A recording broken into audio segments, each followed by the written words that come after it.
ensemble Google Forms pour créer des formulaires. Donc, les formulaires permettent de créer, par exemple, des QCM. Vous savez que le QCM est un type d'évaluation très populaire chez les Américains. Donc, bon, du fait de la réussite que ça avait lors de la guerre mondiale, où on recrutait des soldats en très peu de temps avec cette méthode-là. Donc, vous créez vos QCM et les insérez directement sur description. Et là, on joint un élément. Donc, ici, vous pouvez joindre un élément de votre drive. Donc, je ne sais pas si on avait parlé du drive, c'est un peu votre disque dur, mais sur le cloud. Donc, avec le drive, tous vos éléments peuvent être enregistrés et ça vous libère de votre machine puisque c'est adossé à votre compte. Donc, si vous perdez votre machine, vous prenez n'importe quelle machine, vous mettez votre compte, vous retrouvez tous vos documents. Donc, je vous le conseille. Donc, sur Classroom, vous pouvez aller directement sur votre drive et insérer un élément. Vous pouvez aller sur YouTube et mettre une vidéo. Vous pouvez créer aussi bien un doc avec Google Docs, slide, PowerPoint, sheet, formulaire comme Excel, un dessin ou des formulaires. Importer sur votre machine ou directement mettre un lien. D'accord? Donc, on va essayer de faire quelque chose qui est une tendance aujourd'hui. Donc, on va aller demander à ChatGPT, à l'intelligence artificielle, de nous faire un document ou un plan de cours sur l'intelligence artificielle à l'administration scolaire. Donc là, je vais aller sur mon IA, ChatGPT. Je l'avais ouvert quelque part. Bon, on va y aller, voilà, parce que j'ai pris l'abonnement sur mon compte UGB. Alors, donc, on va y aller. Donc, on va directement sur, puisque aujourd'hui, ça permet de gagner du temps. Donc, il faut aussi savoir que lorsque vous utilisez l'intelligence artificielle, ce n'est pas pour que ça fasse le travail à votre place, mais c'est plutôt un assistant, un outil d'aide au travail. Aujourd'hui, on sait tous que plusieurs questions se posent par rapport à cette intelligence artificielle. Est-ce que ça va remplacer les enseignants? Est-ce que les élèves vont pouvoir être évalués correctement? Donc, il y a beaucoup d'enjeux. Mais je crois qu'il faut qu'on retienne que ça va être utilisé comme des assistants, des outils d'aide et pas carrément, comment dirais-je, un outil pour se substituer à nous par rapport au travail que nous faisons. Parce que déjà, il faut un certain nombre d'expertise pour pouvoir évaluer les contenus que nous propose l'intelligence artificielle. D'où l'importance de se former. Donc, on va mettre le prompt aussi. OK, on a dit, on va demander à l'IA de créer, OK, un plan de cours sur l'IA et l'administration scolaire. Voilà, donc je vais laisser ChatGPT s'en charger. Donc, il me dégage des objectifs du cours, comprendre les concepts fondamentaux de l'IA. Bon, on me propose un cours de 12 semaines. Alors, je vais apprécier, hein, si je dis que 12 semaines, c'est trop. Donc, je peux lui demander de me proposer un plan de cours sur tant d'heures. Parce que si, par exemple, on veut que le cours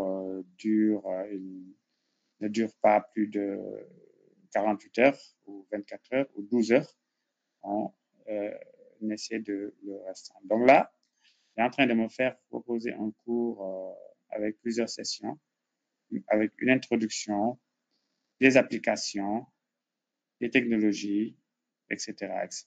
Vous voyez? Donc là, je vais demander d'arrêter puisque ça va. Donc, juste à titre d'exemple, donc je peux copier ce contenu, comme je peux lui demander de me le mettre sur un document Word que je vais aller. OK. Je peux aussi lui demander de me créer, par exemple, des images illustratives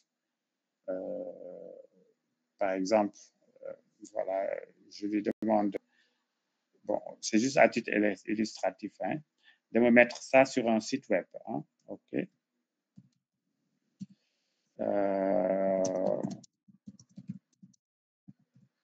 Bon, ou bien je lui demande de créer un site web avec ce contenu. Voilà. Donc là, il me donne plutôt un fichier HTML que je peux implémenter.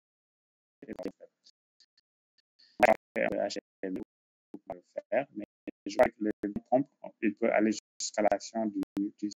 Je peux demander une image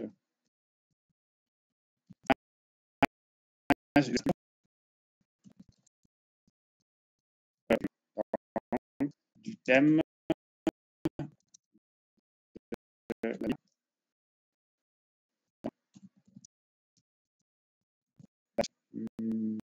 l'administration. Alors, mon cas va me proposer un thème. Je pourrais, par exemple, utiliser de mon cours. Ici, on a des outils qui peuvent nous aider à créer nos contenus et à les personnaliser. Parce que, par exemple, quand on fait son cours, de mobiliser une image pour pouvoir utiliser dans le cadre de son cours. Donc, on peut bien sûr faire la recherche pour Google Images, etc. Tout comme on peut générer sa image. Alors, alors moi, je vais préférer. Alors, la description, c'est un bureau scolaire futuriste avec des dispositifs alimentés par l'IA. Alors, moi, je veux que ça soit plutôt que ça prenne en compte mon contexte ici sénégalais. Donc, je vais reprendre le même prompt au Sénégal. Je vais lui dire au Sénégal. Et je vais voir ce que l'IA va me proposer. Si ça ne me convient pas, je lui demande quelque chose d'autre. Donc, en fait, c'est un assistant qui va vous proposer des éléments en fonction de ce que vous voulez. Donc, plus vous êtes spécifique, plus vous aurez un contenu original. Et c'est là où peut-être il y aura la différence. Alors, je me dis, donc je retourne sur mon cours sur Google Classroom et là, je peux l'insérer. Donc, alors, non, je pense que c'est mieux de la télécharger. Donc, c'est qu'est-ce que je fais? Je prends l'image et je l'enregistre sous. OK? Donc, je le mets sur mon bureau et je vais l'appeler IA et admin et je l'enregistre sur mon bureau. Donc, ici, je vais sur mon cours, sur mon LMS Google Classroom. Alors, je fais importer. Vous voyez, je fais parcourir. Ou bien, je peux faire du glisser-déposer. Donc, ici, sur mon bureau, j'ai mon image IA, voilà, qui est là, admin, et je clique. Ou bien, l'autre technique, c'est le glisser-déposer. Je vais vous montrer un peu ceux qui ne sont pas habitués au glisser-déposer. Donc, ici, j'ai mon image qui est là. Attendez, je l'ouvre ici. J'ai mon bureau. D'accord. J'ai mon image ici qui est là. Il y a, voilà. Il y a admin. Donc, je fais un clic. Je le déplace. Vous voyez, je peux le déplacer. Je le glisse et je le lâche ici. Et donc, le glisser déposer aussi, c'est une technique qui peut aller en dehors. Et là, j'ai mon image et qui est là dans la documentation. Je le mets dans le thème 1, grand 1. Vous voyez le sujet, le thème que j'avais créé, le grand 1, le grand 2. Donc, je le mets dans le grand 1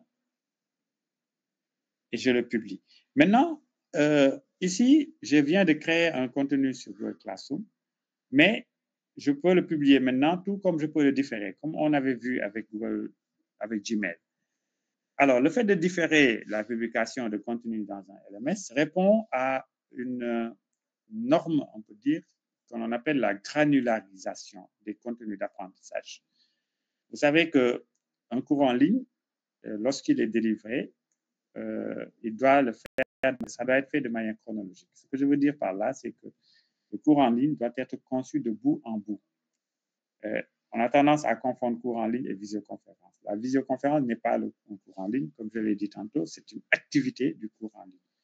Le cours en ligne s'articule autour de ressources consultables et d'activités d'apprentissage. Donc, la visioconférence est une activité du cours en ligne. Alors, le cours en ligne, lorsqu'il est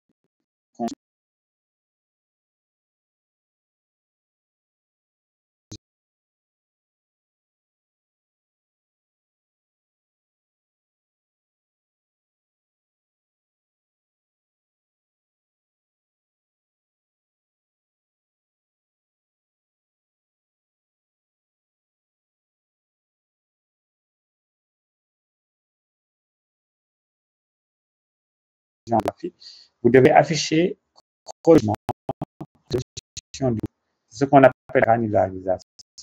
Si vous affichez le contenu du cours intégralement dès le début, ça revient à avoir un journal où à chaque fois vous avez les mêmes titres. Vous voyez, ça crée de la monotonie. Il faut afficher les contenus de cours au fur et à mesure que le cours progresse. D'où l'importance d'avoir une planification, c'est-à-dire le chapitre 1, ensuite le chapitre 2. Dans la première semaine, vous affichez le chapitre 1, dans la deuxième semaine, le chapitre 2, dans la troisième semaine. De ce fait, l'élève vous crée un peu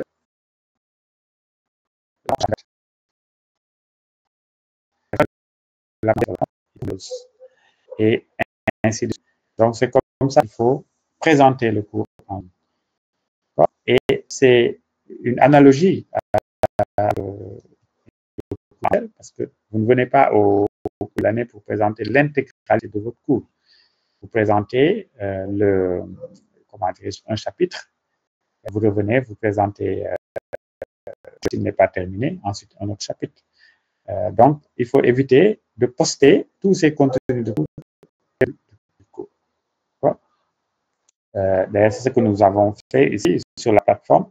Vous avez juste actuellement accès, là on peut le voir sur la plateforme Forward, vous voyez, vous avez accès, vous pouvez voir ça, mais lorsque nous aurons épuisé le chapitre, comment dirais-je, voilà, vous verrez actuellement, c'est masqué. À mesure, vous allez découvrir des nouveaux chapitres. Donc, cette granularisation à Google Classroom pour la arrêter, l'application, la petite flèche, la publication. Donc là, je vais programmer. Donc, aujourd'hui, on est le 31. Donc, on me propose le premier. Donc, moi, je dis que, par exemple, le contenu, je l'ai préparé pour la semaine prochaine. Donc, je mets 8.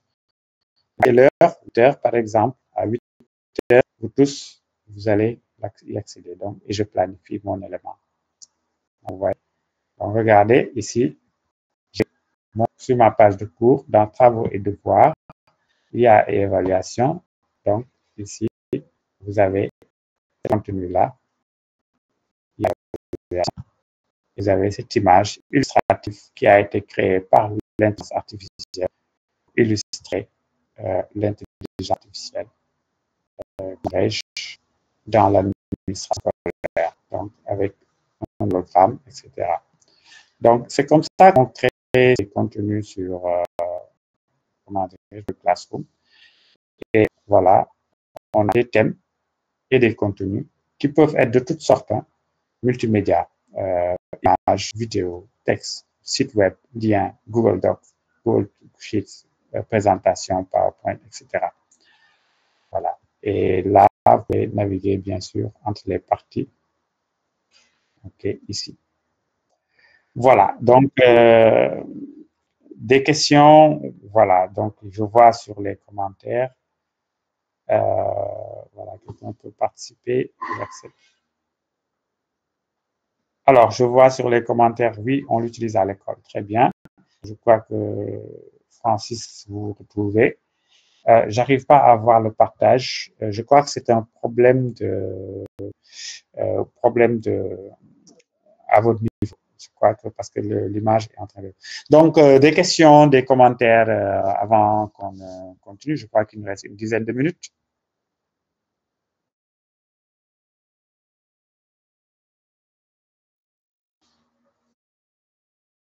Est-ce que c'est bon?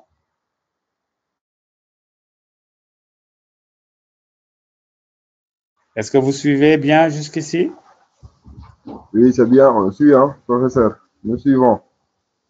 Très bien, parce que j'ai besoin un peu de feedback puisque je ne vois pas trop de contributions Ouais, orales. Mais ouais. du moment C'est où vous suivez, vous c'est très savez, intéressant. C'est très intéressant. On est en train de nous abreuver, quoi. ah, excellent. Ah, Distancieusement.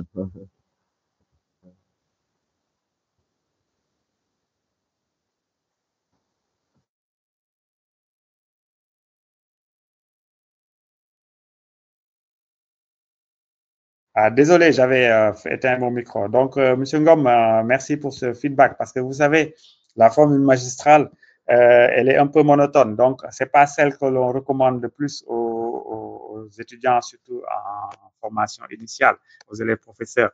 Parce que si vous avez un peu consulté la pyramide de la rétention, euh, bon, que je peux projeter très rapidement, vous constaterez que les méthodes les plus actives sont les méthodes qui favorisent, oui, pyramide, qui favorisent le plus la rétention. Donc, on recommande, euh, les méthodes, comment dirais-je, plutôt actives. Et voilà, vous voyez, ça, c'est des concepts de psychopédagogie qui nous disent que, voilà, lorsque, par exemple, vous avez ici la méthode, comment dirais-je, passive, donc du cours magistral, vous êtes le discours, 5%, la lecture, on est à 10%, l'audiovisuel à 20%, la démonstration à 30%, discussion 5%, et le point culminant de la rétention, c'est enseigner aux autres. Là, on est à 90%. L'image est un peu coupée. Donc, on recommande souvent de faire l'apprentissage par la pratique. Donc, faire et surtout enseigner aux autres. Donc, vous voyez aujourd'hui que l'enseignement, l'apprentissage, l'administration scolaire sont vraiment facilités. Les tâches, toutes les tâches sont facilitées avec ces innovations technopédagogiques que nous avons aujourd'hui. Il faut savoir les identifier, les mobiliser et surtout les utiliser pour gagner du temps et de la précision. Parce que c'est ça, en fait, l'apport des nouvelles technologies. C'est surtout parce que c'est pas pour réinventer l'enseignement, c'est pas pour réinventer l'administration scolaire, c'est pour faire ce que nous faisions, mais plus vite et avec plus de précision, plus d'efficacité. C'est dans ce sens qu'il faut comprendre même l'intelligence artificielle, qui est un assistant extrêmement important, parce que comme nous l'avions vu la dernière fois, je ne sais pas si j'avais posté cette vidéo qui parle de l'intelligence artificielle dans l'éducation. Euh, Nous avons, avec l'IA, des assistants qui nous permettent un peu de démultiplier notre potentiel. McLuhan, un des chercheurs, un des pionniers dans ce domaine de technopédagogie, parlait d'extension de nos membres avec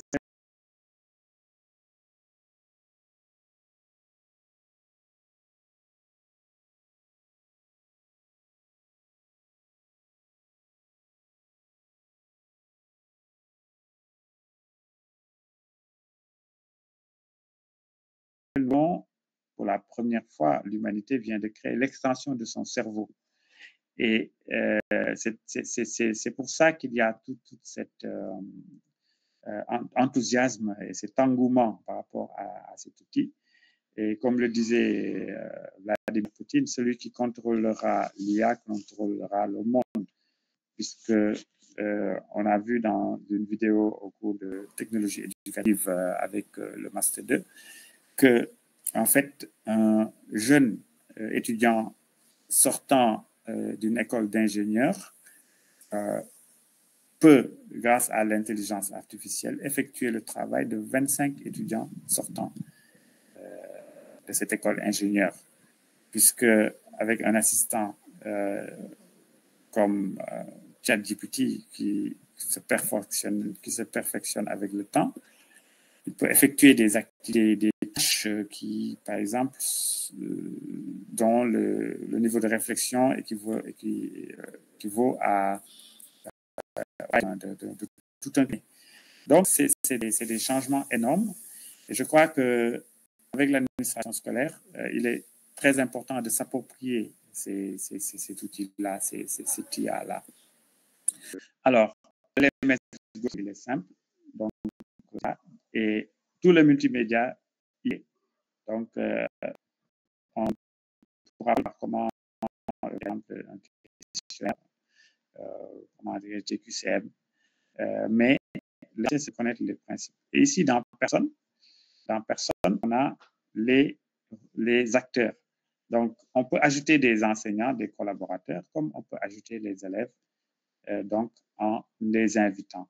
Donc, on peut les inviter en saisissant leur mail, tout comme en leur envoyant le code du cours.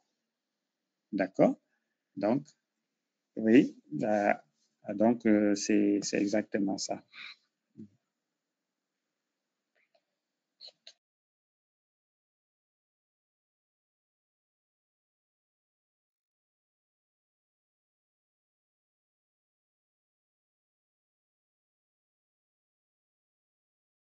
Voilà, donc est-ce qu'il y a des questions, des contributions avant qu'on conclue? Il nous reste à peu près 3 minutes. Donc, je crois qu'au prochain cours, on pourrait s'intéresser à Sheets. Sheets qui est l'équivalent de Excel. Donc, c'est un outil extrêmement puissant pour ceux qui connaissent Excel. Donc, vous avez les mêmes fonctionnalités, bien sûr, avec la collaboration que nous avons avec ces outils comme Google Docs. Et nous verrons aussi Google Forms qui permet de faire des formulaires, ce qui est très pratique pour ce qui peut être très pratique pour des enquêtes de terrain, par exemple, si vous voulez, ou bien un questionnaire de satisfaction.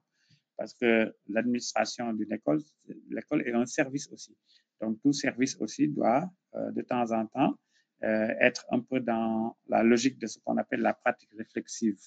Donc, d'essayer d'évaluer ce qu'on a fait pour voir comment l'améliorer. Donc, on verra Forms pour, par exemple, faire une enquête de satisfaction, mais aussi pour générer, comment dirais-je, des tests pour éventuellement des devoirs ou des examens. On verra aussi Sheets pour, par exemple, on peut voir comment faire un emploi du temps avec Sheets.